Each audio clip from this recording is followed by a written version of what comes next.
Hi friends, ഞാനിന്ന് ചെയ്യാൻ പോകുന്നത് ഒരു സ്വീറ്റാണ്. ആപ്പിൾ ബർഫിയാണ് ചെയ്യാൻ പോകുന്നത്. അതിനായിട്ട് ഞാനിപ്പോൾ ഒരു ആപ്പിളാണ് എടുത്തിട്ടുള്ളത്. ആപ്പിളിൻ്റെ തോലെല്ലാം ചെത്തി മാറ്റിയ ശേഷം നമുക്ക് കഷ്ണങ്ങളാക്കി എടുക്കണം. ഇനി വളരെ കുറച്ച് വെള്ളം ഒഴിച്ച് ആപ്പിൾ ഒന്ന് വേവിച്ചെടുക്കണം. ഒരു 5-6 മിനിറ്റ് ഹൈ ഫ്ലെയിമിലിട്ട് വേവിച്ചെടുക്കാവുന്നതാണ്. തണുത്തതിന് ശേഷം ആപ്പിൾ മിക്സിയിലിട്ട് നന്നായിട്ടൊന്ന് അരച്ചെടുത്ത് മാറ്റി വെച്ചേക്കാം. ഇതൊരു 1/4 കപ്പ് തേങ്ങയാണ്. തേങ്ങ കരിഞ്ഞു പോകാതെ ജസ്റ്റ് 1-2 മിനിറ്റ് ഒന്ന് വറുത്തെടുത്ത് വെച്ചേക്കാം.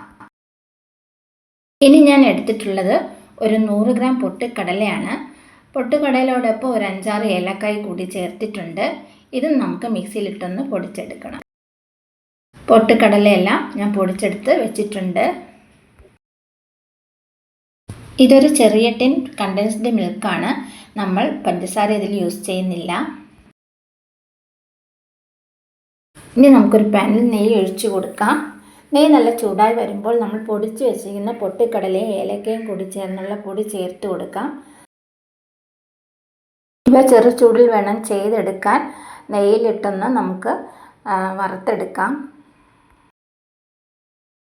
പൊടിയെല്ലാം ഒന്ന് ചൂടാവുന്നത് വരെ വറുത്ത് കൊടുക്കാം. കഴിവതും കട്ട കെട്ടാതെ വരാൻ നോക്കണം. നമുക്കിത് ചേർത്ത് കൊടുക്കേണ്ടത് തേങ്ങയാണ്. വറുത്ത് വെച്ചിരിക്കുന്ന തേങ്ങ കൂടി ഇട്ട് കൊടുക്കാം. എല്ലാം കൂടി വീണ്ടും ഒന്ന് മിക്സ് ചെയ്തെടുക്കണം. ഇത് വളരെ ടേസ്റ്റി ആയിട്ടുള്ളൊരു ബർഫിയാണ്. നമുക്ക് പെട്ടെന്ന് തയ്യാർ ചെയ്യാൻ പറ്റുന്ന ഒരു ഐറ്റമാണിത്. എല്ലാവരും ഒന്ന് ട്രൈ ചെയ്ത് നോക്കുക. കുഞ്ഞുങ്ങൾക്കൊക്കെ ഒത്തിരി ഇഷ്ടപ്പെടുന്ന റെസിപ്പിയാണ്. ഇനി നമുക്ക് ചേർത്ത് കൊടുക്കാനുള്ളത് നമ്മൾ അരച്ച് വെച്ചിരിക്കുന്ന ആപ്പിളാണ്. അതുകൂടി ചേർത്ത് കൊടുക്കാം. വീണ്ടും ഒന്ന് ഇളക്കി കൊടുക്കുക. അതിനോടൊപ്പം തന്നെ ഞാൻ കണ്ടൻസ്ഡ് മിൽക്ക് ഒഴിച്ചിട്ടുണ്ട്. അത് വീഡിയോയിൽ കാണിക്കാൻ വിട്ടുപോയിട്ടുണ്ട്. എടുത്തു വെച്ചിരിക്കുന്ന കണ്ടൻസ്ഡ് മിൽക്ക് മുഴുക്കെ ഒഴിച്ചു കൊടുക്കണം. അതിനുശേഷം നമ്മൾ ഇനി നെയ്യ് കൂടി ചേർത്ത് കൊടുക്കാനുണ്ട്. ഇടയ്ക്കിടയ്ക്ക് കുറച്ചായിട്ട് നെയ്യ് കൂടി ഒഴിച്ച് വേണം ഇളക്കി കൊടുക്കാൻ. ഈ ബർഫി ചെയ്തെടുക്കാൻ കുറച്ച് ടൈം എടുക്കും. കുറേ നേരം നമ്മൾ ഇളക്കി കൊടുക്കേണ്ടതായിട്ട് വരും. പാത്രത്തിൽ നിന്ന് വിട്ട് വരുന്ന പരുവമാകുമ്പോൾ നമുക്ക് സ്റ്റൗ ഓഫ് ചെയ്യാവുന്നതാണ്. ഇപ്പോൾ നമുക്ക് കറക്റ്റായിട്ട് കിട്ടിയിട്ടുണ്ട്. ഇനി നമുക്കിതൊരു മയം പുരട്ടിയ ടിന്നിലോട്ട് മാറ്റിയേക്കാം. അതിനുശേഷം ഒന്ന് തണുക്കാൻ വയ്ക്കാം. ഞാനിപ്പോൾ അലങ്കരിക്കാൻ എടുക്കുന്നത് ഷുഗർ ബോൾസാണ്. അതുകൂടി വിതറിക്കൊടുക്കാം.